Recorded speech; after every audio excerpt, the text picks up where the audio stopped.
वाहिगुरू जी का खालसा वाहिगुरू जी की फतेह। अस्सलाम वालेकुम आदाब बर्ज मैं हाँ तुहाडी होस्ट नीलम कौर। मैं TV84 ਦੇ ਸਾਰੇ ਦਰਸ਼ਕਾਂ ਤੇ ਸਰੋਤਿਆਂ ਨੂੰ ਜੀ ਆਇਆਂ ਕਹਿੰਦੀਆਂ ਪ੍ਰੋਗਰਾਮ ਸੱਚੋ ਸੱਚ ਵਿੱਚ ਜਿਹੜੇ ਇਸ ਪ੍ਰੋਗਰਾਮ ਨਾਲ ਦੇਸ਼ਾਂ ਵਿਦੇਸ਼ਾਂ ਤੋਂ ਜੁੜ ਚੁੱਕੇ ਨੇ।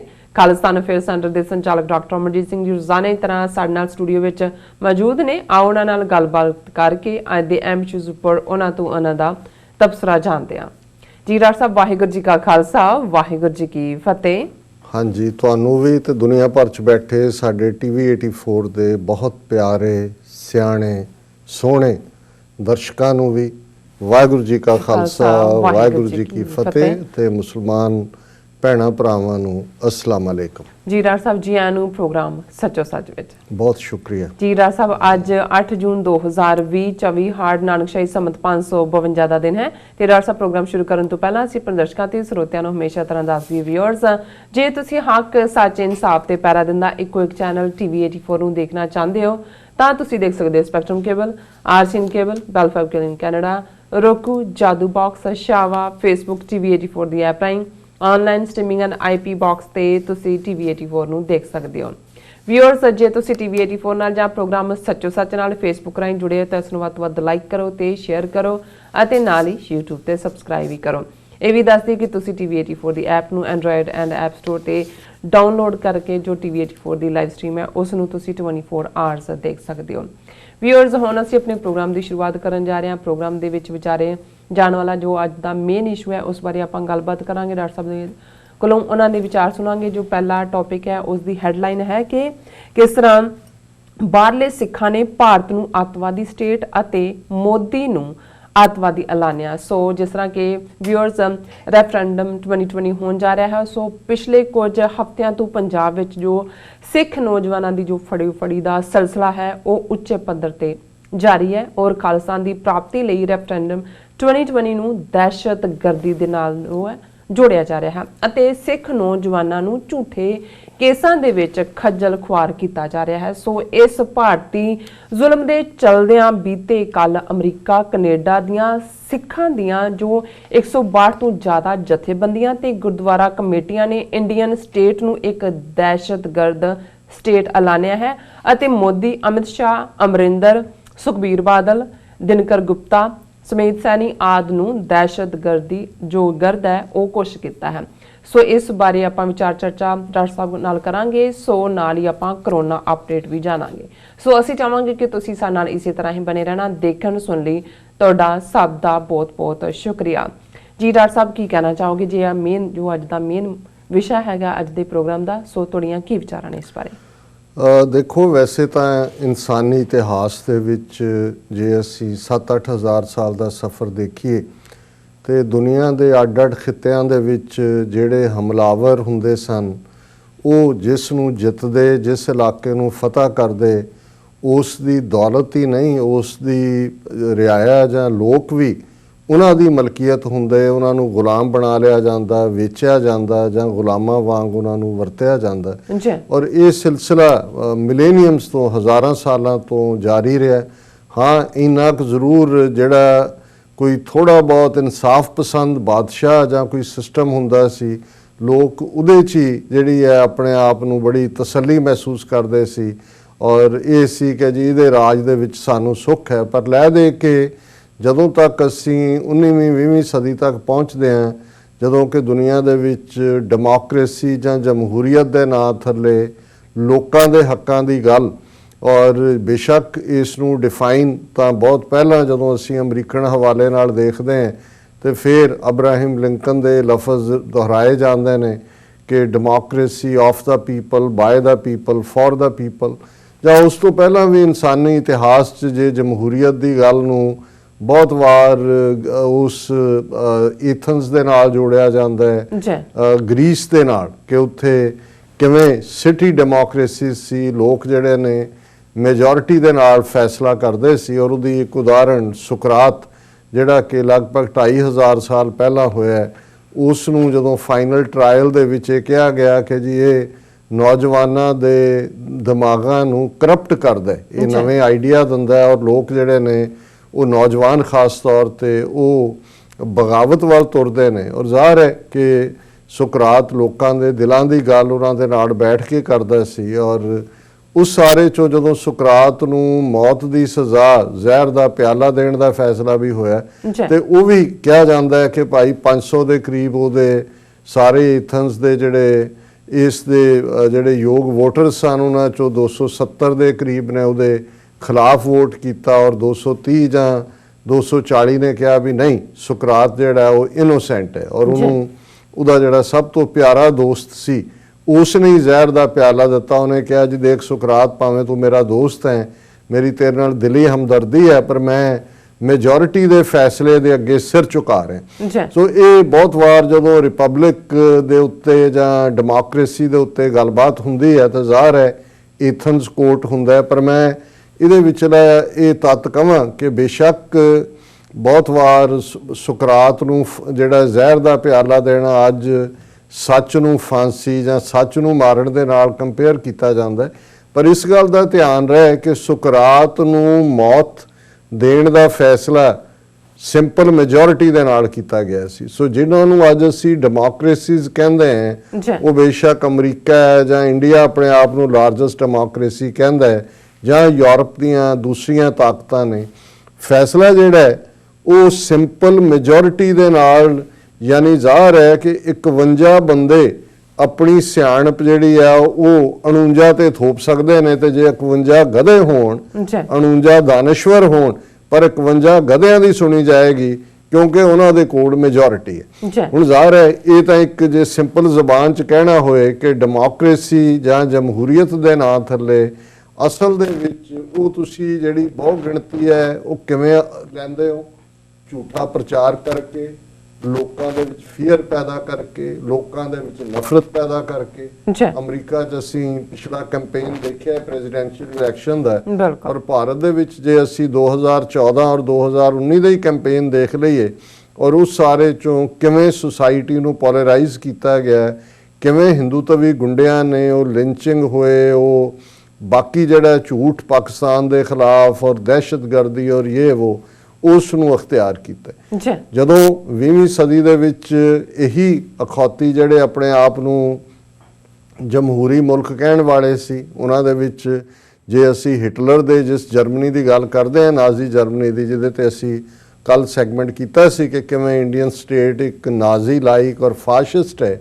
ਸੋ ਜਰਮਨੀ ਵੀ ਸੋਸ਼ਲਿਸਟ ਰਿਪਬਲਿਕ ਆਫ ਜਰਮਨੀ ਸੀ। ਹਿਟਲਰ ਨੇ ਕੋਈ ਕੂ ਕਰਕੇ ਪਾਵਰ ਨਹੀਂ ਸੀ ਅਖਤਿਆਰ ਕੀਤੀ, ਉਹਦੀ ਪਾਰਟੀ ਨੇ ਨਾਜ਼ੀ ਪਾਰਟੀ ਨੇ ਲੋਕਾਂ ਤੋਂ ਹੀ ਵੋਟਾਂ ਲਈਆਂ ਸੀ। ਇਹ ਵੱਖਰੀ ਗੱਲ ਹੈ ਕਿ ਕਿਵੇਂ ਇੱਕ ਫੀਅਰ ਪੈਦਾ ਕੀਤਾ, ਇੱਕ ਨਫ਼ਰਤ ਪੈਦਾ ਕੀਤੀ ਔਰ ਆਪਣੇ ਆਪ ਨੂੰ ਸੁਪੀਰੀਅਰ ਰੇਸ ਵਾਲਾ ਸੌਦਾ ਵੇਚਿਆ। ਔਰ ਜ਼ਾਹਰ ਹੈ ਕਿ ਫਿਰ ਉਸ ਜਮਹੂਰੀਅਤ ਦੇ ਨਾਂ ਥੱਲੇ ਕੀ ਹੋਇਆ ਦੁਨੀਆ ਦੇ ਵਿੱਚ, ਉਹ ਵਰਲਡ ਵਾਰ ਸੈਕੰਡ ਜਿਹਦੇ ਥੱਲੇ ਕਰੋੜਾਂ ਲੋਕ ਮਾਰੇ ਗਏ ਜਿਸ ਵਰਲਡ ਵਾਰ। ਔਰ ਅੱਜ ਜਦੋਂ ਅਸੀਂ ਭਾਰਤੀ ਸਟੇਟ ਦੀ ਗੱਲ ਕਰਦੇ ਹਾਂ ਤਾਂ ਜ਼ਾਹਰ ਹੈ ਉਹ ਵੀ ਉਸੇ ਰਸਤੇ ਦੇ ਉੱਤੇ, ਮੋਦੀ ਨੇ ਵੀ ਕੋਈ ਕੂ ਨਹੀਂ ਕੀਤਾ, ਉਹ ਮੈਜੋਰਿਟੀ ਦੇ ਨਾਲ ਆਇਆ। ਲੇਕਿਨ ਇਹਦੇ ਬਾਵਜੂਦ ਸੈਕੰਡ ਵਰਲਡ ਵਾਰ ਐਂਡ ਹੋਣ ਤੋਂ ਬਾਅਦ ਜਦੋਂ ਯੂਨਾਈਟਿਡ ਨੇਸ਼ਨਸ ਹੋਂਦ ਚ ਆਈ, ਚਾਰਟਰ ਆਫ ਰਾਈਟਸ ਜਿਹੜਾ ਹੈ ਉਹ ਬਾਅਦ ਦੇ ਵਿੱਚ ਕੈਨੇਡਾ ਦੀਆਂ ਤਾਕਤਾਂ ਦੇ ਹਵਾਲੇ ਨਾਲ ਕਨਸਟੀਟਿਊਸ਼ਨ ਦੀ ਅਸੀਂ ਗੱਲ ਕਰਦੇ ਹਾਂ, ਯੂਨਾਈਟਿਡ ਨੇਸ਼ਨਸ 'ਚ ਹਿਊਮਨ ਰਾਈਟਸ ਦੇ ਉੱਤੇ ਜਿਹੜਾ ਚਾਰਟਰ ਆਫ ਹਿਊਮਨ ਰਾਈਟਸ ਹੈ, ਜਨੀਵਾ ਕਨਵੈਨਸ਼ਨਸ ਆਈਆਂ।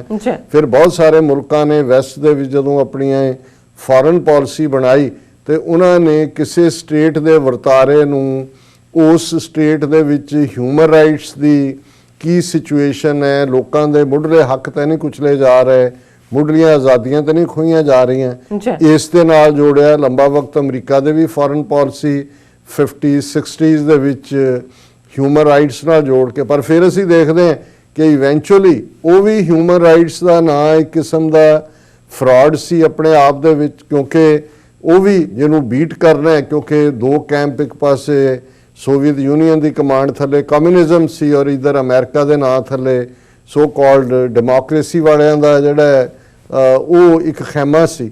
ਸੋ ਜਦੋਂ ਉਹ ਮੁੱਕਿਆ, ਇੱਕੋ ਇੱਕ ਸੁਪਰ ਪਾਵਰ ਆਈ, ਅਮਰੀਕਾ ਰਹਿ ਗਿਆ, ਫਿਰ ਅਸੀਂ ਦੇਖਦੇ ਹਾਂ ਕਿ ਭਾਈ ਯੂਨੀਲੈਟਰਲ ਵਰਲਡ ਹੋ ਗਿਆ ਔਰ ਉਹਦੇ ਥੱਲੇ ਟ੍ਰੇਡ ਪਹਿਲ 'ਚ ਆ ਗਈ। ਫਿਰ ਇਹ ਕਿਹਾ ਜਾਣ ਲੱਗਿਆ ਜਦੋਂ ਚਾਈਨਾ ਨਾਲ ਇਹਨਾਂ ਨੇ ਆਪਣੇ ਸੰਬੰਧ ਸਥਾਪਿਤ ਕੀਤੇ, ਉਹਨਾਂ ਨੇ ਕਿਹਾ ਜੀ ਠੀਕ ਹੈ ਉਹ ਵਾਇਓਲੇਟ ਕਰਦਾ ਹੈ, ਇਹ ਵੀ ਹੋ ਰਿਹਾ ਉਹ ਵੀ ਹੋ ਰਿਹਾ, ਪਰ ਜਦੋਂ ਤੁਸੀਂ ਟ੍ਰੇਡ ਇਨਸੈਂਟਿਵ ਦਿੰਦੇ ਹੋ, ਜਦੋਂ ਤੁਸੀਂ ਵਰਤਾਰਾ ਕਰੋਗੇ, ਤੁਸੀਂ ਫਿਰ ਉਹਨੂੰ ਇਫੈਕਟ ਕਰ ਸਕਦੇ ਹੋ। ਜੀ ਸੋ ਕੁੱਲ ਮਿਲਾ ਕੇ ਆਮ ਲੋਕ ਜਿਹੜੇ ਨੇ ਔਰ ਖਾਸ ਤੌਰ ਤੇ ਅਕਲੀਅਤਾਂ, ਉਹ ਡੈਮੋਕ੍ਰੇਸੀ ਹੋਏ, ਅਥੋਰੀਟੇਰੀਅਨ ਜਾਂ ਮਜ਼ਹਬ ਆਧਾਰਿਤ ਸਟੇਟਾਂ ਦੇ ਵਿੱਚ ਤਾਂ ਵੈਸੇ ਹੀ ਮੈਜੋਰਿਟੀ ਜਿਹੜੀ ਹੈ ਉਹ ਮਾਈਨੋਰਿਟੀ ਨੂੰ ਕੁਚਲਦੀ ਹੈ। ਮਿਲਟਰੀ ਜਿਹੜੀ ਅਥੋਰੀਟੇਰੀਅਨ ਸਿਸਟਮ ਨੇ, ਡਿਕਟੇਟਰਸ, ਉਹ ਕਿਤੇ ਮਾਰਸ਼ਲ ਲਾ ਲਾ ਲਿਆ ਜਾਂ ਦੂਜਾ, ਉਹ ਵੀ ਪਾਵਰ ਨੂੰ ਕੰਸੋਲੀਡੇਟ ਕਰਦੇ ਨੇ। ਜੀ ਲੇਕਿਨ ਕੁੱਲ ਮਿਲਾ ਕੇ ਜਿਸ ਕਿਸਮ ਦਾ ਸਿਸਟਮ ਅੱਜ ਭਾਰਤ ਦੇ ਵਿੱਚ ਹੈ, ਜਮਹੂਰੀਅਤ ਦੇ ਨਾਂ ਥੱਲੇ, ਔਰ ਜੋ ਪਾਰਟ ਮੁਸਲਮਾਨਾਂ ਦਾ 200 ਮਿਲੀਅਨ ਮੁਸਲਮਾਨਾਂ ਨਾਲ ਕੀ ਹੋ ਰਿਹਾ ਹੈ, ਕਸ਼ਮੀਰ ਦੇ ਵਿੱਚ 72 ਸਾਲ ਤੋਂ ਕੀ ਸੀ ਔਰ 5 ਅਗਸਤ 2019 ਤੋਂ ਬਾਅਦ ਇਹਨਾਂ ਦਿਨਾਂ 'ਚ ਕੀ ਚੱਲ ਰਿਹਾ ਹੈ, ਵੱਖਰੀ ਗੱਲ ਹੈ ਕਿ ਜਦੋਂ, ਔਰ ਇਹ ਗੱਲ ਵੀ ਫਿਰ ਯੂਨਾਈਟਿਡ ਨੇਸ਼ਨਸ ਦੇ ਹਿਊਮਨ ਰਾਈਟਸ ਚਾਰਟਰ ਦੇ ਪ੍ਰੀਐਂਬਲ 'ਚ ਲਿਖੀ ਹੋਈ ਹੈ ਕਿ if a man is not to be compelled as a last resort to rebellion, his human rights must be protected by the rule of the law. ਕਿ ਜੇ ਕਿਸੇ ਮਨੁੱਖ ਨੂੰ ਦਹਿਸ਼ਤ, ਬਗਾਵਤ ਦੇ ਅਖੀਰਲੇ ਹਥਿਆਰ ਦੇ ਵੱਲ ਜਾਣ ਤੋਂ ਰੋਕਣਾ ਹੈ ਤੇ ਹਰ ਹਾਲਤ ਵਿੱਚ ਉਸ ਦੇ ਇਨਸਾਨੀ ਹਕੂਕਾਂ ਦੀ ਰਖਵਾਲੀ ਹੋਣੀ ਚਾਹੀਦੀ।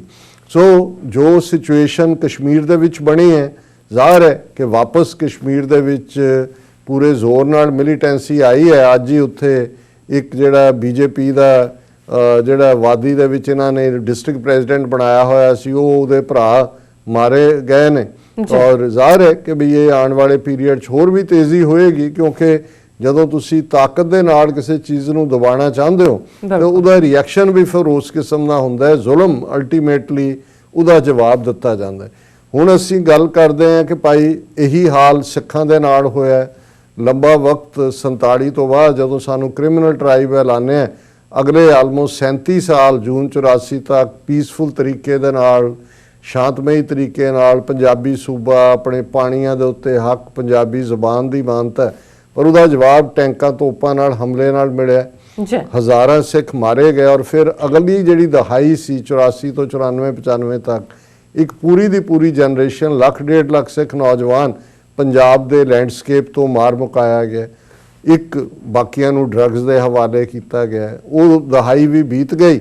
ਔਰ ਹੁਣ ਸਿਚੁਏਸ਼ਨ ਓਵਰਆਲ, ਕਿਉਂਕਿ ਡਾਇਸਪੋਰਾ ਦੇ ਵਿੱਚ ਜਿਹੜੇ ਸਿੱਖ ਉੱਥੋਂ ਆਪਣੀਆਂ ਜਾਨਾਂ ਬਚਾ ਕੇ ਨਿਕਲੇ, ਜ਼ਾਹਰ ਹੈ ਲੱਖਾਂ ਦੀ ਗਿਣਤੀ ਦੇ ਵਿੱਚ ਇਸ ਵੇਲੇ 5 ਮਿਲੀਅਨ ਸਿੱਖ, 50 ਲੱਖ ਦੇ ਕਰੀਬ ਭਾਰਤ ਦੇ ਨਕਸ਼ੇ ਦੀ ਕੈਦ ਤੋਂ ਬਾਹਰ ਨੇ। ਬੇਸ਼ੱਕ 19ਵੀਂ ਸਦੀ ਦੇ ਅਖੀਰ 'ਚ ਹੀ ਕੈਨੇਡਾ, ਅਮਰੀਕਾ ਜਾਣੇ ਸਿੱਖ ਸ਼ੁਰੂ ਹੋਏ। ਉਸ ਪੀਰੀਅਡ 'ਚ ਹੀ ਮਲੇਸ਼ੀਆ 'ਚ ਵੀ ਗਏ, ਜਿਹਨੂੰ ਉਦੋਂ ਮਲਾਇਆ ਕਿਹਾ ਜਾਂਦਾ ਸੀ। ਇੰਗਲੈਂਡ ਦੇ ਵਿੱਚ ਲੇਟਰ 1960s ਦੇ ਵਿੱਚ ਜ਼ਿਆਦਾ ਆਏ। ਹਾਲਾਂ ਮਹਾਰਾਜਾ ਦਲੀਪ ਸਿੰਘ ਪਹਿਲਾ ਸਿੱਖ ਸੀ ਜਿਹੜਾ 1850s ਦੇ ਵਿੱਚ ਜਿਸ ਨੂੰ ਜਲਾਵਤਨ ਕਰਕੇ ਇੱਥੇ ਲਿਆਂਦਾ ਗਿਆ। ਲੇਕਿਨ ਇਸ 'ਚ ਕੋਈ ਸ਼ੱਕ ਨਹੀਂ ਹੈ ਕਿ ਜੋ ਭਾਰਤੀ ਸਟੇਟ ਦੇ ਜ਼ੁਲਮ ਸੀ, ਡਾਇਸਪੋਰਾ ਸਿੱਖਾਂ ਨੇ ਆਜ਼ਾਦੀ ਦਾ ਨਿੱਘ ਮਾਣਿਆ। ਇਹਨਾਂ ਮੁਲਕਾਂ ਦੇ ਵਿੱਚ ਜਿੰਨੀ ਵੀ ਜਿਹੜੀ ਹੈ ਖਾਸ ਤੌਰ ਤੇ ਫਰੀडम ਆਪਣੇ ਵਿਚਾਰਾਂ ਦੀ, ਆਪਣੇ ਮਜ਼ਹਬ ਨੂੰ ਪ੍ਰੈਕਟਿਸ ਕਰਨ ਦੀ, ਔਰ ਇਹ ਗੱਲ ਦੇ ਉੱਤੇ ਫੋਕਸ ਹੋਇਆ ਕਿ ਭਾਈ ਖਾਲਿਸਤਾਨ ਤੋਂ ਬਿਨਾਂ ਜਿਹੜਾ ਹੈ ਉਹ ਸਿੱਖਾਂ ਦੇ ਕੋਲ ਕੋਈ ਚੋਇਸ ਨਹੀਂ ਹੈ। ਸੋ ਜ਼ਾਹਿਰ ਹੈ ਕਿ ਡਾਇਸਪੋਰਾ ਨੇ ਅੱਡ-ਅੱਡ ਮੌਕਿਆਂ ਦੇ ਉੱਤੇ ਬਾਹਰ ਲੌਬੀ ਕੀਤੀ, ਸਟਰੋਂਗ ਪਬਲਿਕ ਸਿਸਟਮ ਦੇ ਵਿੱਚ ਵੀ ਆਏ, ਐਮਪੀਜ਼, ਮਿਨਿਸਟਰਸ, ਅਮਰੀਕਾ ਦੇ ਵਿੱਚ US ਕਾਂਗਰੈਸ਼ਨਲ ਸਿੱਖ ਕਾਕਸ ਬਣੀ। ਇਹਨਾਂ ਸਾਰਿਆਂ ਦਾ ਨਤੀਜਾ ਜਿਉਂ-ਜਿਉਂ ਸਾਡਾ ਪ੍ਰਭਾਵ ਵੱਧਦਾ ਗਿਆ, ਪੰਜਾਬ ਦੇ ਵਿੱਚ ਵੀ ਇੱਕ ਵਾਪਸ ਆਜ਼ਾਦੀ ਦੀਆਂ ਉਮੰਗਾਂ ਨੇ ਅੰਗੜਾਈ ਲਈ। ਔਰ ਸਿੱਖਸ ਫਾਰ ਜਸਟਿਸ ਨੂੰ ਇਹ ਕ੍ਰੈਡਿਟ ਜਾਂਦਾ ਹੈ ਕਿ ਉਹਨਾਂ ਨੇ ਰੈਫਰੈਂਡਮ 2020 ਦਾ ਸਲੋਗਨ ਜਿਹੜਾ ਕੁਝ ਅਰਸਾ ਪਹਿਲਾਂ ਦਿੱਤਾ ਔਰ ਉਹਨਾਂ ਨੇ ਕਿਹਾ ਕਿ ਭਾਈ ਅਸੀਂ ਇਹ ਜਿਹੜਾ, ਕਿਉਂਕਿ ਸਰਕਾਰ ਨੇ ਉੱਥੇ ਇੰਡੀਅਨ ਸਟੇਟ ਨੇ ਚਲਾਕੀ ਦੇ ਨਾਲ, ਆਪਣੇ ਮੀਡੀਆ ਤੰਤਰ ਦੇ ਨਾਲ ਜਿਹੜੀ ਸਾਡੀ ਪੀਸਫੁਲ ਮੂਵਮੈਂਟ ਸੀ, ਹਾਲਾਂ ਸਟੇਟ ਖੁਦ ਐਜ਼ ਏ ਟੈਰਰਿਸਟ ਔਰ ਐਜ਼ ਏ ਟੈਰਰ ਸਟੇਟ ਜਿਹੜੀ ਹੈ ਉਹਨੇ ਐਕਟ ਕੀਤਾ, ਜੋ ਟੈਂਕਾਂ ਤੋਪਾਂ ਨਾਲ ਹਮਲਾ ਸੀ ਜਾਂ ਪੂਰਾ ਫੇਕ ਸਟੇਜਡ ਐਨਕਾਊਂਟਰ ਕੀਤੇ, ਪਰ ਉਹਨਾਂ ਨੇ ਮੀਡੀਆ ਦੇ ਜ਼ੋਰ ਨਾਲ ਸਾਰੀ ਜਿਹੜੀ ਖਾਲਿਸਤਾਨ ਦੀ ਮੂਵਮੈਂਟ ਸੀ ਉਹਨੂੰ ਦਹਿਸ਼ਤਗਰਦੀ ਦੇ ਖਾਤੇ 'ਚ ਪਾਇਆ। ਔਰ ਜ਼ਾਹਰ ਹੈ ਬਾਹਰ ਵੀ 에ਅਰ ਇੰਡੀਆ ਵਰਗੇ, ਕਨਿਸ਼ਕਾ ਵਰਗੇ ਧਮਾਕੇ ਕਰਵਾ ਕੇ ਉਹਨੂੰ ਵੀ ਸਿੱਖ ਦਹਿਸ਼ਤਗਰਦੀ ਕਹਿ ਕੇ ਸਾਰੀ ਮੂਵਮੈਂਟ ਦਾ ਰੌਲ ਕਚੌਲ ਕਰਨ ਦੀ ਕੋਸ਼ਿਸ਼ ਕੀਤੀ। ਸੋ ਜ਼ਾਹਰ ਹੈ ਸਿੱਖਸ ਫਾਰ ਜਸਟਿਸ ਨੇ ਇਸ ਮੁੱਦੇ ਦੇ ਉੱਤੇ ਇਹ ਕਾਲ ਦੇ ਕੇ ਕਿ ਭਾਈ ਅਸੀਂ UN ਚਾਰਟਰ ਇੰਟਰਨੈਸ਼ਨਲ ਲਾਅ ਦੇ ਥੱਲੇ ਨੌਨ ਬਾਈਂਡਿੰਗ, ਕਿਉਂਕਿ ਇਹ ਰੈਫਰੈਂਡਮ ਨਾ ਤਾਂ ਯੂਨਾਈਟਿਡ ਨੇਸ਼ਨਸ ਕਰਵਾ ਰਿਹਾ ਹੈ ਨਾ ਹੀ ਇੰਡੀਅਨ ਸਟੇਟ ਉਹਨੂੰ ਕਰਵਾ ਰਹੀ ਹੈ, ਜਿਵੇਂ ਕੈਨੇਡਾ ਦੇ ਵਿੱਚ ਕਿਊਬੈਕ 'ਚ ਹੋਇਆ ਕਿ ਜਿਹਦੇ 'ਚ ਕਿਊਬੈਕ ਬਲਾਕ ਕਿਊਬੈਕੋਇਸ ਪਾਰਟੀ ਦੇ ਨਾਲ ਡੀਲ, ਜਾਂ ਇੰਗਲੈਂਡ ਦੇ ਵਿੱਚ ਹੋਇਆ ਜਿੱਥੇ ਸਕਾਟਿਸ਼ ਨੈਸ਼ਨਲਿਸਟ ਪਾਰਟੀ ਔਰ ਬ੍ਰਿਟਿਸ਼ ਗਵਰਨਮੈਂਟ ਨੇ ਕੀਤਾ। ਸੋ ਇਹ ਨੌਨ ਬਾਈਂਡਿੰਗ ਹੈ, ਇਸ ਨੂੰ ਤੁਸੀਂ ਲੋਕਾਂ ਦੀ ਵਿਲ ਕਹਿ ਸਕਦੇ ਹੋ, ਜਿਹਦੇ ਤੇ ਬੇਸ ਤੁਹਾਡਾ ਕੇਸ ਤੁਸੀਂ ਉਹਨੂੰ ਇੱਕ ਸਟੈਪ ਅੱਗੇ ਲੈ ਕੇ ਜਾਂਦੇ ਹੋ ਆਪਣੀ ਆਜ਼ਾਦੀ ਲਈ। ਨਾਟ ਅ ਬਿਗ ਡੀਲ ਜੇ ਤੁਸੀਂ ਈਵਨ ਇੰਟਰਨੈਸ਼ਨਲ ਲਾਅ ਦੇ ਥੱਲੇ ਇਹ ਹੱਕ ਬਨਾਜ਼ਬ ਹੈ। ਈਵਨ ਇੰਡੀਅਨ ਕਨਸਟੀਟਿਊਸ਼ਨ ਜਿਹੜਾ ਆਪਣੇ ਆਪ ਨੂੰ ਬੜਾ ਰਿਪਬਲਿਕ ਕਹਿੰਦੇ ਨੇ, ਉਹਨਾਂ ਦੇ ਵੀ ਫੈਸਲੇ ਨੇ ਕਿ ਪੀਸਫੁਲੀ ਖਾਲਿਸਤਾਨ ਕਿਹਾ ਜਾ ਸਕਦਾ। ਔਰ ਜਦੋਂ ਕੋਈ ਔਰ ਇਹ ਜਸਟਿਸ ਮਾਰਕੰਡੇ ਕਾਟਜੂ ਦੇ ਜ਼ਮਾਨੇ ਦੇ ਵਿੱਚ ਇਸ ਦੇ ਉੱਤੇ ਫੈਸਲਾ ਹੈ। ਹੁਣ ਜ਼ਾਹਰ ਹੈ ਕਿ ਭਾਈ ਜੇ ਇੱਕ ਮੂਵਮੈਂਟ ਜਿਹੜੀ ਐਕਸਕਲੂਸਿਵਲੀ ਪੀਸਫੁਲੀ ਗੱਲ ਕਰਦੀ ਹੈ ਔਰ ਭਾਰਤੀ ਹਕੂਮਤ ਨੂੰ ਇਸ ਗੱਲ ਨੇ ਵਕਤ ਪਾਇਆ, ਹੱਥਾਂ ਪੈਰਾਂ ਦੀ ਪਾਈ ਕਿ ਪਹਿਲਾਂ ਤਾਂ ਅਸੀਂ ਹਰ ਚੀਜ਼ ਨੂੰ ਜਿਹੜਾ ਉਹ ਖਾੜਕੂ ਬਣਾ ਕੇ ਜਿਹੜਾ ਉਹ ਉਸ ਨੂੰ ਸਪਰੈਸ ਕਰਦੇ, ਇਹਨੂੰ ਕਿਵੇਂ ਕਰੀਏ। ਸੋ ਉਹਨਾਂ ਨੇ ਜਿਵੇਂ ਸਿਸਟਮੈਟਿਕਲੀ ਪਿਛਲੇ ਪੀਰੀਅਡ 'ਚ ਪਹਿਲਾਂ ਸਿੱਖਸ ਫਾਰ ਜਸਟਿਸ ਨੂੰ ਦਹਿਸ਼ਤਗਰਦ ਜਥੇਬੰਦੀ ਬਣਾਇਆ, ਕਰਦੇ ਜਿਹੜਾ ਕਦਮ ਹੁਣ ਪਿਛਲੇ ਕੁਝ ਦਿਨ ਪਹਿਲਾਂ ਜਿਹੜਾ ਭਾਰਤ ਦੀ ਹੋਮ ਮਿਨਿਸਟਰੀ ਨੇ ਔਰ ਜਿਹਨੂੰ ਬੜਾ ਐਡਵਰਟਾਈਜ਼ ਵੀ ਕੀਤਾ ਗਿਆ ਕਿ ਜੀ ਇਹ ਅਸੀਂ ਜਿਹੜਾ ਇਹਨਾਂ ਦਾ UAPA ਐਕਟ ਹੈ ਜਿਹੜਾ ਦਹਿਸ਼ਤਗਰਦੀ ਦੇ ਖਿਲਾਫ, ਉਹਦੇ 'ਚ ਉਹਨਾਂ ਨੇ 13 ਬੰਦਿਆਂ ਨੂੰ ਜਿਹੜਾ ਉਸ UAPA ਦੇ ਥੱਲੇ ਟੈਰਰਿਸਟ ਐਲਾਨਿਆ। ਉਹਨਾਂ 'ਚੋਂ 9 ਸਿੱਖ ਨੇ, 4 ਮੁਸਲਮਾਨ ਨੇ ਔਰ ਉਹਨਾਂ 9 ਦੇ ਵਿੱਚ 4 ਜਿਹੜੇ ਨੇ ਉਹ ਸਿੱਖਸ ਫਾਰ ਜਸਟਿਸ ਦੇ ਐਕਟਿਵਿਸਟ ਨੇ, ਜਿਨ੍ਹਾਂ 'ਚ ਗੁਰਪਤਵੰਤ ਸਿੰਘ ਪੰਨੂ, ਪਰਮਜੀਤ ਸਿੰਘ ਪੰਮਾ ਇੰਗਲੈਂਡ ਤੋਂ, ਹਰਜੀਤ ਸਿੰਘ ਨਿੱਜਰ ਔਰ ਕੈਨੇਡਾ ਤੋਂ ਇੱਕ ਹੋਰ ਸਿੰਘ ਸ਼ਾਮਲ ਨੇ। ਹੁਣ ਜ਼ਾਹਰ ਹੈ ਕਿ ਵੀ ਇੱਕ ਪਾਸੇ ਤਾਂ ਉਹਨਾਂ ਦਾ ਇਹ ਐਕਟ ਡੈਪਲੋਰੇਬਲ, ਕੰਡੈਮਨੇਬਲ, ਜਿਸ ਦਾ ਅਸੀਂ ਅੱਗੇ ਵੀ ਜ਼ਿਕਰ ਕੀਤਾ, ਪਰ ਹੁਣ ਇਹਨਾਂ ਨੇ ਜਿਵੇਂ ਉਹ ਸਾਰੀ ਇਸ ਵੇਲੇ ਸਟੇਟ ਇੰਡੀਅਨ ਸਟੇਟ ਦਾ ਬਿਹੇਵੀਅਰ ਹੈ, ਚਾਈਨਾ ਨੇ ਲਦਾਖ ਦੇ ਵਿੱਚ ਐਕਟ ਕੀਤਾ, ਇਹਨਾਂ ਨੂੰ ਜਿਹੜਾ ਇਹਨਾਂ ਦੀ ਔਕਾਤ ਦਿਖਾਈ। ਜ਼ਾਹਰ ਹੈ ਇੱਕ ਮੂਵ ਸਿੱਖਾਂ ਦੇ ਵਿੱਚ, ਸਿੱਖਾਂ ਨੂੰ ਆਪਣੀ ਹਿਸਟਰੀ ਲਦਾਖ ਜਿਹੜੀ ਜਾਂ ਟ੍ਰਾਈਪਾਰਟਾਈਟ ਟ੍ਰੀਟੀ, ਖਾਲਸਾ ਦਰਬਾਰ, ਚਾਈਨਾ, ਦਲਾਈ ਲਾਮਾ ਦੇ ਵਿਚਾਲੇ ਔਰ ਚਾਈਨੀਜ਼ ਫੋਰਨ ਮਿਨਿਸਟਰੀ ਦਾ 1975 'ਚ ਜਦੋਂ ਵਾਜਪਾਈ ਗਿਆ ਉਹਨੂੰ ਕਹਿਣਾ ਕਿ ਭਾਈ ਇਹ ਇਲਾਕਾ ਤਾਂ ਸਿੱਖ ਦਰਬਾਰ ਦਾ ਹੈ, ਅਸੀਂ ਉਹਨਾਂ ਦੇ ਨਾਲ ਦੇਖਾਂਗੇ। ਹੁਣ ਇਸ ਸਾਰੇ ਨੇ ਔਰ ਜਿਹੜੀ ਕਾਲ ਕਿ ਭਾਈ ਸਿੱਖ ਫੌਜੀਆਂ ਨੂੰ ਕਿ ਮਤ ਇਹਨਾਂ ਦੇ ਲਈ ਆਪਣੀਆਂ ਜਾਨਾਂ ਗਵਾਓ, ਇਹਨਾਂ ਨੇ ਜਿਸ ਅੰਦਾਜ਼ ਦੇ ਵਿੱਚ ਫਿਰ ਇਸ ਇਸ਼ੂ ਨੂੰ ਇੱਕ ਸਾਈਕੋਲੋਜੀਕਲ ਟੈਰਰ ਹੀ ਨਹੀਂ ਬਣਾਇਆ, ਨੌਜਵਾਨਾਂ ਦੀ ਫੜੋਫੜੀ ਦਾ ਸਿਲਸਿਲਾ, ਸਾਡੇ ਕੋਲ ਐਗਜ਼ੈਕਟ ਡਾਟਾ ਨਹੀਂ ਹੈ, ਹਾਲਾਂ ਉੱਥੇ ਜਿਹੜੇ ਵਕੀਲ ਇਹਦੇ ਤੇ ਕੰਮ ਕਰ ਰਹੇ ਨੇ, ਲੇਕਿਨ ਦਰਜਨਾਂ ਦੀ ਗਿਣਤੀ ਦੇ ਵਿੱਚ ਸਿੱਖ ਨੌਜਵਾਨ ਚੁੱਕੇ ਗਏ। ਕੁਝ ਜਿਨ੍ਹਾਂ ਨੇ CA ਦੇ ਖਿਲਾਫ ਪ੍ਰੋਟੈਸਟ ਦੇ ਵੇਲੇ ਲੰਗਰ ਲਾਇਆ ਸੀ, ਉਹਨਾਂ ਨੂੰ ਵੀ ਜਿਹੜਾ ਉਹ ਸੈਡੀਸ਼ਨ, ਦੇਸ਼ ਧਰੋਹ, ਜਿਹੜਾ ਅੰਗਰੇਜ਼ੀ ਜ਼ਮਾਨੇ ਦਾ ਕਲੋਨੀਅਲ ਕਾਨੂੰਨ ਹੈ ਉਹਦੇ ਥੱਲੇ ਬੁੱਕ ਕੀਤਾ ਗਿਆ। ਔਰ ਇਸ ਵੇਲੇ ਪੰਜਾਬ ਦੇ ਵਿੱਚ, ਹਰਿਆਣੇ ਦੇ ਵਿੱਚ ਬਹੁਤ ਸਾਰੇ ਨੌਜਵਾਨ ਜਿਹੜੇ ਨੇ ਉਹ ਚੁੱਕੇ ਜਾ ਰਹੇ ਨੇ ਗਰੀਬ ਘਰਾਂ ਦੇ, ਔਰ ਬਹੁਤ ਸਾਰਿਆਂ ਦਾ ਇਹੀ ਹੈ, ਕੋਈ ਫੇਸਬੁੱਕ ਤੇ ਹੋਏਗਾ, ਕੋਈ ਸੋਸ਼ਲ ਮੀਡੀਆ ਤੇ ਹੈ, ਕਿਸੇ ਨੇ ਲਾਈਕ ਕਰਤਾ ਕਿਸੇ ਕੌਮ ਦੀ ਆਜ਼ਾਦੀ ਦੇ ਆਰਟਿਕਲ, ਲੇਕਿਨ ਉਸ ਸਭ ਨੂੰ ਇਹ ਪਾਕਿਸਤਾਨੀ ਮਾਡਲ, ISI ਮੋਡਿਊਲ, ਫਲਾਣਾ ਢਿਮਕਾ ਔਰ ਦਿਨਕਰ ਗੁਪਤਾ ਜਿਹੜਾ ਕਿ ਪੰਜਾਬ ਦਾ DGP ਇੰਟੈਲੀਜੈਂਸ ਬਿਊਰੋ ਅਜੀਤ ਡੋਬਲ ਦੇ ਨਾਲ ਰਿਹਾ, ਉਹਦੀ ਘਰਵਾਲੀ ਨੂੰ ਹੁਣ ਚੀਫ ਸੈਕਟਰੀ ਲਾਇਆ, ਵਿਨੀ ਮਹਾਜਨ ਨੂੰ। ਔਰ ਇਸ ਵੇਲੇ ਕੈਪਟਨ ਅਮਰਿੰਦਰ ਇੱਕ ਹੱਥ ਠੋਕਾ ਮੋਹਰਾ ਬਣ ਕੇ ਸਿੱਖ ਨੌਜਵਾਨਾਂ ਦੀ ਫੜੋਫੜੀ ਔਰ ਅਗਲੀ ਨਸਲਕੁਸ਼ੀ ਦੇ ਲਈ ਬਿਲਕੁਲ ਏਜੰਸੀਆਂ ਦੀ ਖੇਡ ਖੇਡ ਰਿਹਾ। ਸੋ ਜ਼ਾਹਰ ਹੈ ਕਿ ਇਸ ਦੇ ਉੱਤੇ ਡਾਇਸਪੋਰਾ ਸਿੱਖਾਂ ਨੇ ਸਖਤ ਨੋਟਿਸ ਲਿਆ। ਪੰਜਾਬ ਦੇ ਵਿੱਚ ਵੀ ਜਦੋਂ ਪਿਛਲੇ ਕੱਲ੍ਹ ਹੀ ਓਵਰ ਏ ਡਜ਼ਨ, 1 ਦਰਜਨ ਤੋਂ ਜ਼ਿਆਦਾ ਸਿੱਖ ਇੰਟੈਲੈਕਚੁਅਲ, ਜਿਨ੍ਹਾਂ ਦੇ ਵਿੱਚ ਬਿਊਰੋਕਰੈਟ, ਜਰਨਲਿਸਟ, ਸਿੱਖ ਥਿੰਕਰ ਔਰ ਦੂਜੇ ਐਕਟਿਵਿਸਟ ਸ਼ਾਮਲ ਨੇ, ਉਹਨਾਂ ਨੇ ਵੀ ਇੱਕ ਜੁਆਇੰਟ ਪ੍ਰੈਸ ਕਾਨਫਰੰਸ ਕਰਕੇ ਇਹ ਕਿਹਾ, ex bureaucrats, journalists, opinionists, academicians and activists tell Punjab government to stop repression and misuse of UAPA। ਉਹਨਾਂ ਨੇ ਕਿਹਾ ਜੀ ਇਹ ਇਹਨਾਂ ਨੇ ਇੱਕ ਨਵੀਂ ਸਾਈਕੋਲੋਜੀਕਲ ਵਾਰ ਸਿੱਖਾਂ ਨੂੰ ਇਸ ਲਈ ਇਹ ਪੁਸ਼ ਕਰਨਗੇ ਕਿ ਉਹ ਜਾ ਕੇ ਲਦਾਖ ਔਰ ਦੂਜੇ 'ਚ ਮਰਨ, ਕਿਉਂਕਿ ਉਹਨਾਂ ਨੂੰ ਉਹਨਾਂ ਦੇ ਸਾਹਮਣੇ ਇਹ ਆਪਸ਼ਨ ਹੀ ਨਹੀਂ ਉਹਨਾਂ ਨੇ ਰਹਿਣ ਦਿੱਤੀ ਕਿ ਉਹ ਆਜ਼ਾਦੀ ਦੇ ਨਾਲ ਸੋਚ ਸਕਣ। ਔਰ ਉਹਨਾਂ ਦੇ ਉੱਤੇ ਉਹਨਾਂ ਨੇ ਲਫ਼ਜ਼ ਹੀ ਇਹ ਇਸਤੇਮਾਲ ਕੀਤਾ ਕਿ ਭਾਈ ਇਹ ਜਿਸ ਤਰੀਕੇ ਨਾਲ they are demoralizing and demonizing the people, in order to secure them in eternal slavery by total denial of constitutional and innate human rights. From the conduct of our police closely observed over the last half a century, we believe that this is an instrument whereby the authorities seek to perpetuate illegal and immoral domination over those who have elected them to power. ਕਿ ਬਈ ਇਹ ਜਿਹੜਾ ਇਹਨਾਂ ਦਾ ਵਰਤਾਰਾ ਹੈ ਪਿਛਲੀ ਅੱਧੀ ਸਦੀ ਤੋਂ ਉਸ ਪਾਸੇ ਵੱਲ ਜਾ ਰਿਹਾ ਔਰ ਇਹ ਸਾਨੂੰ ਜਿਹੜਾ ਸਾਈਕੋਲੋਜੀਕਲ ਕੈਜੂਅਲਟੀ ਬਣਾਇਆ ਹੋਇਆ ਇਹਨਾਂ ਨੇ ਔਰ ਇਹ ਸਾਨੂੰ ਵਰਤਣਾ ਚਾਹੁੰਦੇ ਨੇ। ਔਰ ਇਸ ਦੇ ਉੱਤੇ ਹੋਰ ਵੀ ਉਹਨਾਂ ਨੇ ਵੇਰਵੇ ਦੇ ਨਾਲ ਇਹ ਗੱਲ ਕੀਤੀ ਹੈ ਕਿ ਕਿਵੇਂ ਜਿਹੜਾ ਕਿੱਥੇ ਕਿੱਥੇ ਕੀ ਕੀਤਾ ਔਰ ਇਹਦੇ ਨਾਲ ਮੈਂ ਦੇਖਦਾ ਵੀ ਕਿਸ ਲੈਵਲ ਦੇ ਉੱਤੇ ਇਸ ਵੇਲੇ ਪੰਜਾਬ 'ਚ ਰਿਪਰੈਸ਼ਨ ਚੱਲ ਰਿਹਾ ਕਿ ਈਵਨ ਜਿਹੜੀਆਂ ਮੇਨ ਸਟ੍ਰੀਮ ਪਾਰਟੀਆਂ ਨੇ ਜਿਹੜੀਆਂ ਸਿੱਖ ਚਿਹਰਿਆਂ ਵਾਲੇ ਨੇ ਭਾਵੇਂ ਪਰ ਉਹ ਮੇਨ ਧਾਰਾ ਦੇ ਨਾਲ ਹੀ ਤੁਰਦੇ ਨੇ। ਉਹਨਾਂ ਦੇ ਵਿੱਚ ਸੁਖਪਾਲ ਸਿੰਘ ਖਹਿਰਾ ਜਿਹੜਾ MLA ਵੀ ਹੈ ਉਹਨਾਂ ਵੀ ਕਿਹਾ ਕਿ ਭਾਈ ਇਹ ਮਾਮਲਾ 2020 ਦੀ ਆੜ 'ਚ ਸਿੱਖ ਨੌਜਵਾਨਾਂ ਤੇ ਝੂਠੇ ਕੇਸ ਪਾਉਣ ਦਾ ਔਰ ਉਹਨਾਂ ਕਿਹਾ ਕਿ ਪੰਜਾਬ ਦੇ ਪਿੰਡਾਂ 'ਚ ਗਰੀਬਾਂ ਨੂੰ ਤੰਗ ਨਾ ਕਰੋ ਦਿਨਕਰ ਗੁਪਤਾ ਜੀ, ਇਹ ਜਿਹੜਾ DGP ਹੈ ਪੰਜਾਬ ਦਾ। ਔਰ ਇਸੇ ਤਰ੍ਹਾਂ ਉਹਨਾਂ ਨੇ ਨਾਲ ਹੀ ਇਹ ਕਿਹਾ ਕਿ ਬੇਗੁਨਾਹ ਤੇ ਜ਼ੁਲਮ ਕਰਨ ਵਾਲੇ ਦਿਨਕਰ ਗੁਪਤਾ ਤੁਸੀਂ ਇੱਥੇ ਦੀ ਅਦਾਲਤ 'ਚ ਬਚ ਜਾਓਗੇ ਪਰ ਰੱਬ ਦੀ ਅਦਾਲਤ ਵਿੱਚ ਨਹੀਂ। ਹੁਣ ਇਹ ਗੱਲ ਦੱਸਦੀ ਹੈ ਕਿ ਇਹ ਕਿੰਨੀ ਬੇਬਸੀ ਹੈ ਕਿ ਭਾਈ ਇੱਥੇ ਅਦਾਲਤਾਂ ਵੀ ਇਹਨਾਂ ਦੀਆਂ ਜ਼ੁਲਮ ਵੀ ਇਹ ਕਰ ਰਹੇ ਨੇ। ਔਰ ਇਹੀ ਗੱਲ ਈਵਨ ਡਾਕਟਰ ਧਰਮਵੀਰ ਗਾਂਧੀ ਜਿਹੜੇ ਮੈਂਬਰ ਪਾਰਲੀਮੈਂਟ ਹੁਣ ਤੱਕ ਸਨ ਪਟਿਆਲੇ ਤੋਂ, ਉਹਨਾਂ ਨੇ ਵੀ ਉਸ ਨੌਜਵਾਨ ਇੱਕ ਗਰੀਬ ਜਿਹਨਾਂ ਦਾ ਟੱਬਰ ਇੱਕ ਛੋਟੇ ਜਿਹੇ ਘਰ 'ਚ ਰਹਿੰਦਾ 8-10 ਉਹ ਵਿਚਾਰੇ ਗਰੀਬ ਇੱਕ ਦਲਿਤ ਬੱਚੇ ਨੂੰ ਸਿੱਖ ਬੱਚੇ ਨੂੰ ਚੁੱਕਿਆ। ਉਹਨਾਂ ਕਿਹਾ ਧਰਮਵੀਰ ਗਾਂਧੀ ਨੇ 45 ਸਾਲ ਪਹਿਲਾਂ ਪੰਜਾਬ ਪੁਲਿਸ ਨੇ ਮੈਨੂੰ ਚੱਕ ਕੇ ਹਥਿਆਰਾਂ ਨਾਲ ਮੇਰੀ ਗ੍ਰਿਫਤਾਰੀ ਦਿਖਾਈ ਸੀ ਕਿ ਭਾਈ ਮੇਰੇ ਨਾਲ ਵੀ ਇਵੇਂ ਹੀ ਹੋਇਆ ਸੀ।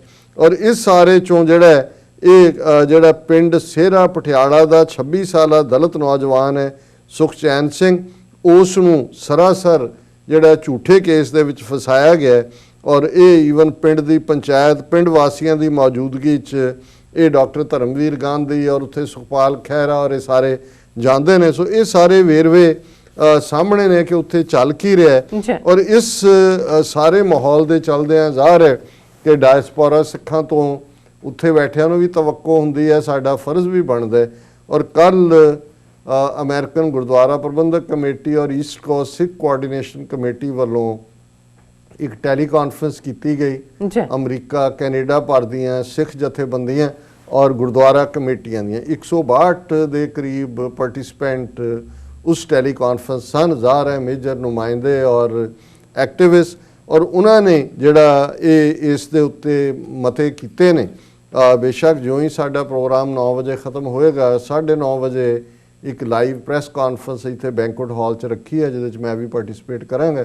ਉਹਦੇ 'ਚ ਰਿਲੀਜ਼ ਕੀਤੇ ਜਾਣਗੇ ਪਰ ਕਿਉਂਕਿ ਮੈਂ ਇਹ ਪ੍ਰੋਗਰਾਮ ਕਰ ਰਿਹਾ ਔਰ ਮੇਰੇ ਕੋਲ ਰੈਜ਼ੋਲੂਸ਼ਨਸ ਨੇ ਮੈਂ ਉਸ ਦੇ ਉੱਤੇ ਜਿਹੜਾ ਜ਼ਰੂਰ ਮੈਂ ਡੀਟੇਲ 'ਚ ਨਹੀਂ ਜਾਵਾਂਗਾ। ਲੇਕਿਨ ਇਸ ਦਾ ਲੁਬੇ ਲੁਬਾਬ ਇਹ ਹੈ ਕਿ ਇਹ ਡਾਇਸਪੋਰਾ ਸਿੱਖਾਂ ਨੇ ਹਾਲਾਂ ਇਸ ਤੋਂ ਪਹਿਲਾਂ ਵੀ ਇਹ ਫੈਸਲਾ ਲਿਆ ਸੀ ਕਿ ਭਾਈ ਇਹਨਾਂ ਦੇ ਇੱਥੇ ਜਿੰਨੇ ਕੌਂਸੂਲੇਟ ਔਰ ਇਹਨਾਂ ਦੇ ਐਮਬੈਸੀਜ਼ ਔਰ ਦੂਜਿਆਂ ਦਾ ਮੁਕੰਮਲ ਬਾਈਕਾਟ ਹੀ ਨਹੀਂ, ਇਹਨਾਂ ਨੂੰ ਗੁਰਦੁਆਰਿਆਂ 'ਚ ਆ ਕੇ ਕੋਈ ਐਡਰੈਸ ਕਰਨ ਦਾ ਹੱਕ ਨਹੀਂ ਹੈ ਔਰ ਇਹਨਾਂ ਨੂੰ ਬਿਲਕੁਲ। ਲੇਕਿਨ ਇਹ ਜਿਹੜੇ ਕੱਲ੍ਹ ਦੇ ਮਤੇ ਨੇ ਇਹਨਾਂ ਦੇ ਵਿੱਚ ਮੇਜਰ ਇਹ ਹੈ ਕਿ ਵੀ ਅਸੀਂ ਇੰਡੀਆ ਨੂੰ ਇੱਕ ਦਹਿਸ਼ਤਗਰਦ ਸਟੇਟ ਐਲਾਨਦੇ ਹਾਂ। ਇਹ ਬਿਲਕੁਲ ਬਿਨਾਂ ਮਿੰਸਿੰਗ ਆਫ ਵਰਡਸ ਜਿਹਨੂੰ ਕਹਿੰਦੇ ਨੇ।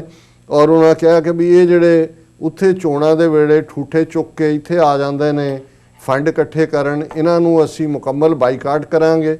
ਕਿਸੇ ਇੰਡੀਅਨ ਪੋਲੀਟੀਕਲ ਪਾਰਟੀ ਇਹਨਾਂ ਦੀਆਂ ਐਮਬੈਸੀਆਂ ਕੌਂਸੂਲੇਟ ਦੂਜਿਆਂ ਤੀਜਿਆਂ ਨੂੰ ਅਸੀਂ ਬਿਲਕੁਲ ਗੁਰਦੁਆਰਿਆਂ ਦੇ ਵਿੱਚ ਇਹਨਾਂ ਦਾ ਮੁਕੰਮਲ ਬਾਈਕਾਟ ਕੀਤਾ ਜਾਏਗਾ। ਔਰ ਫਿਰ ਉਹਨਾਂ ਨੇ ਇੰਡੀਵਿਜੂਅਲ ਜਿਵੇਂ ਇੰਡੀਅਨ ਸਟੇਟ ਨੇ ਜਿਨ੍ਹਾਂ 9 ਸਿੱਖ ਨੌਜਵਾਨਾਂ ਜਿਨ੍ਹਾਂ ਦੇ ਵਿੱਚ ਜ਼ਾਹਰ ਹੈ ਕੁਛ ਐਸਟੈਬਲਿਸ਼ ਪੰਥਕ ਜਥੇਬੰਦੀਆਂ ਦੇ ਨੇ ਔਰ 4 ਮੁਸਲਮਾਨ ਭਰਾਵਾਂ ਨੂੰ ਜਿਹੜਾ ਦਹਿਸ਼ਤਗਰਦ ਐਲਾਨੇ। ਸੋ ਬਾਈ ਨੇਮ ਇਸ ਇਕੱਠ ਨੇ ਜਿਹੜਾ ਕੱਲ ਫੈਸਲਾ ਹੈ ਡਾਇਸਪੋਰਾ ਸਿੱਖਾਂ ਦਾ ਨਾਰਥ ਅਮਰੀਕਾ ਵੱਲੋਂ ਉਹਨਾਂ 'ਚ ਉਹਨਾਂ ਨੇ ਜਿਨ੍ਹਾਂ ਨੂੰ ਦਹਿਸ਼ਤਗਰਦ ਐਲਾਨਿਆ ਉਹਨਾਂ 'ਚ ਨਰਿੰਦਰ ਮੋਦੀ। ਔਰ ਜ਼ਾਹਰ ਹੈ ਕਿ ਇਹ ਉਹੀ ਨਰਿੰਦਰ ਮੋਦੀ ਹੈ ਜਿਹਨੂੰ 12 ਸਾਲ ਅਮਰੀਕਾ ਨੇ ਔਰ ਯੂਰਪ ਨੇ ਵੀ ਦਹਿਸ਼ਤਗਰਦ ਐਲਾਨਿਆ ਸੀ। 2002 ਤੋਂ 2014 ਤੱਕ ਇਹਦਾ ਵੀਜ਼ਾ ਖਤਮ ਕੀਤਾ ਗਿਆ ਸੀ। ਸੋ ਅਸੀਂ ਤਾਂ ਉਹਦੇ ਤੇ ਹੀ ਸਟੈਂਪ ਲਾਈ ਹੈ ਜਿਹੜੀ ਕਿ ਆਲਰੇਡੀ ਅਮਰੀਕਾ ਨੇ ਔਰ ਯੂਰਪੀਅਨ ਔਰ ਕੈਨੇਡੀਅਨ ਕੰਟਰੀਜ਼ ਨੇ ਇਹਨੂੰ ਦਹਿਸ਼ਤਗਰਦ ਐਲਾਨਿਆ ਹੋਇਆ ਸੀ।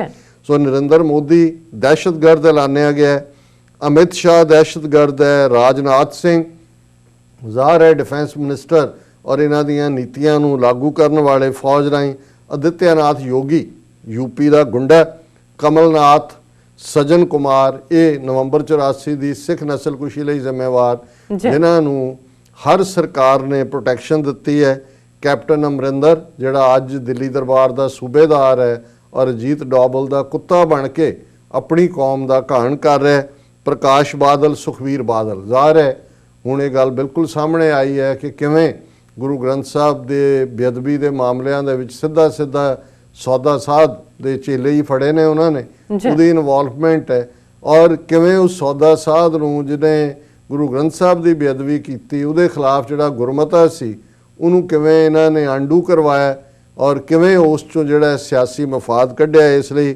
ਪ੍ਰਕਾਸ਼ ਬਾਦਲ, ਸੁਖਬੀਰ ਬਾਦਲ ਵੀ ਦਹਿਸ਼ਤਗਰਦ ਨੇ।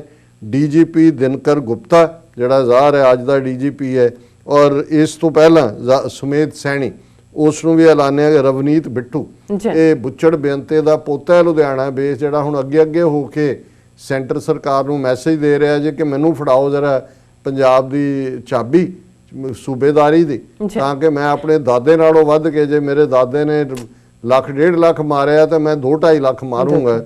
ਉਹਨੂੰ ਵੀ ਦਹਿਸ਼ਤਗਰਦ ਐਲਾਨਿਆ ਗਿਆ ਔਰ ਇਹ ਸਮੁੱਚੀ ਕੌਮ ਨੂੰ ਇਹ ਅਪੀਲ ਕੀਤੀ ਗਈ ਹੈ ਕਿ ਭਾਰਤੀ ਸਟੇਟ ਦੇ ਖਿਲਾਫ ਇਕਜੁੱਟ ਹੋਣ ਔਰ ਇਹ ਜਿਹੜੀਆਂ ਭਾਰਤ ਦੀਆਂ ਘਟੀਆ ਨੀਤੀਆਂ ਨੇ ਇਹਨਾਂ ਦਾ ਡਟ ਕੇ ਮੁਕਾਬਲਾ ਕੀਤਾ ਜਾਏਗਾ ਔਰ ਡਾਇਸਪੋਰਾ 5 ਮਿਲੀਅਨ ਸਿੱਖ ਖਾਲਿਸਤਾਨ ਦੀ ਆਜ਼ਾਦੀ ਤੱਕ ਜਿਹੜਾ ਉਹ ਇਸ ਸੰਘਰਸ਼ ਨੂੰ ਜਾਰੀ ਰੱਖਣਗੇ।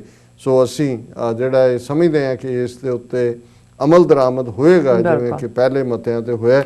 ਔਰ ਇਸ ਸੈਗਮੈਂਟ ਨੂੰ ਕਲੋਜ਼ ਕਰਨ ਤੋਂ ਪਹਿਲਾਂ ਕਰੋਨਾ ਨਾਲ ਸੰਬੰਧਿਤ ਸਿਚੁਏਸ਼ਨ ਜਿਹੜੀ ਹੈ ਉਹ ਨੰਬਰ ਆਫ ਕੇਸਿਸ ਕਾਫੀ ਦੁਨੀਆ ਭਰ 'ਚ ਵੱਧ ਰਹੇ ਨੇ ਔਰ ਈਵਨ ਮੈਸਾਚੂਸਟਸ ਇੰਸਟੀਚਿਊਟ ਆਫ ਟੈਕਨੋਲੋਜੀ ਨੇ ਭਾਰਤ ਦੇ ਦਾਅਵਿਆਂ ਦਾ ਕਿ ਜੀ ਅਸੀਂ 15 ਅਗਸਤ ਤੱਕ ਇਹਦੀ ਵੈਕਸੀਨ ਬਣਾ ਲੈਣੀ ਹੈ ਉਹਨੂੰ ਰਾਦਰ ਇੱਕ ਵੱਖਰੇ ਢੰਗ ਨਾਲ ਰਿਡੀਕਿਊਲ ਕੀਤਾ। ਉਹਨਾਂ ਨੇ ਕਿਹਾ ਜੋ ਭਾਰਤ 'ਚ ਹਾਲ ਚੱਲ ਰਿਹਾ ਹੈ, ਉਹਨਾਂ ਨੇ ਕਿਹਾ ਕਿ 2021 ਤੱਕ ਪਹੁੰਚਦੇ ਆ 2,87,000 ਕੇਸ ਜਿਹੜੇ ਨੇ ਉੱਥੇ ਭਾਰਤ ਦੇ ਵਿੱਚ ਰੋਜ਼ ਦੇ ਹੋਇਆ ਕਰਨਗੇ ਔਰ ਹੁਣ ਵੀ ਜਿਹੜੇ ਟੋਟਲ ਕੇਸ ਦੁਨੀਆ 'ਚ 12,66,987 ਨੇ।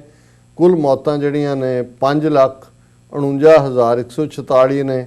ਅਮਰੀਕਾ 'ਚ 3 ਮਿਲੀਅਨ ਦੀ ਫਿਗਰ ਕ੍ਰਾਸ ਕਰ ਗਈ ਹੈ। 3 ਮਿਲੀਅਨ 1,30,504 ਟੋਟਲ ਕੇਸ ਨੇ ਔਰ 1,34,944 ਮੌਤਾਂ ਨੇ।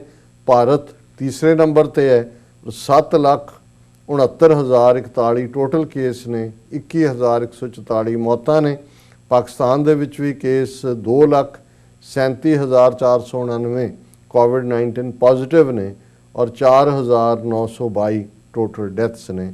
ਇਹ ਕਰੋਨਾ ਅਪਡੇਟ ਜੀ। ਡਾਕਟਰ ਸਾਹਿਬ ਤੁਹਾਡਾ ਬਹੁਤ ਸ਼ੁਕਰੀਆ, ਤੁਸੀਂ ਆਪਣੇ ਵਿਚਾਰ ਸਾਡੇ ਦਰਸ਼ਕਾਂ ਨਾਲ ਸਾਂਝੇ ਕੀਤੇ ਨੇ। ਸੋ ਇੱਥੇ ਲੈਣਾ ਬ੍ਰੇਕ। ਵਿਊਅਰਸ, ਵਿਚਾਰਾਂ ਦਾ ਸਿਲਸਿਲਾ ਇਸ ਤਰ੍ਹਾਂ ਜਾਰੀ ਰਹੇਗਾ। ਮਿਲਦੇ ਹਾਂ ਛੋਟੇ ਜਿਹੇ ਬ੍ਰੇਕ ਤੋਂ ਬਾਅਦ।